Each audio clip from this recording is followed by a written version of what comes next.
నమస్తే. అల్లు అర్జున్ 'ఖేల్ ఖతం దుకాన్ బంద్' మొన్న జరిగిన ఇన్సిడెంట్ తోటి అప్కమింగ్ మూవీస్ ఏమున్నాయో దాని మీద నాకు తెలిసి భారీ ఇంపాక్ట్ పడుతుంది. ఎందుకంటే మీరు అంతా నెగిటివిటీ మూట కట్టుకున్నారు. యాక్చువల్గా మీరు మెగా ఫ్యామిలీని టచ్ చేశారు, మెగా ఫ్యాన్స్ని టచ్ చేశారు. కాబట్టి ఆ టచ్ చేసిన దాన్ని డెఫినెట్గా మీ అప్కమింగ్ మూవీస్ మీద డెఫినెట్గా ఇంపాక్ట్ ఉంటుంది, కలెక్షన్స్ మీద ఉంటుంది. మీకు 2-3 ఫ్లాప్లు వచ్చినాయి అనుకోండి, హీరో నుంచి జీరో అయిపోతారు అల్లు అర్జున్. ఇంకో విషయం కూడా మీరు గుర్తుపెట్టుకోండి, సినిమాలోనే మీరు హీరో, బయట మాత్రం 100% యు ఆర్ అ విలన్.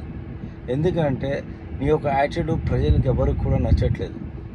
వాస్తవం చెప్తున్నా, అసలు ఎవరికి నచ్చట్లేదు. నీ యాటిట్యూడ్ అంతా కూడా డిఫరెంట్గా ఉంది, నీ బిహేవ్ డిఫరెంట్గా ఉంది. సినిమాలో హీరోయిజం చూపెడుతున్నాను కానీ బయట మాత్రం 100% సైకోయిజం అండ్ విలనిజం ఉంది మొత్తం నీకు. ఎందుకంటే ఒక ఫ్యామిలీ అంతా ఒక సైడ్ ఉంటే నువ్వు స్ప్లిట్ అయిపోయి ఇంకో వేరే అపోజిషన్ పార్టీకి సపోర్ట్ చేస్తున్నావు అంటే నీ యొక్క మెంటల్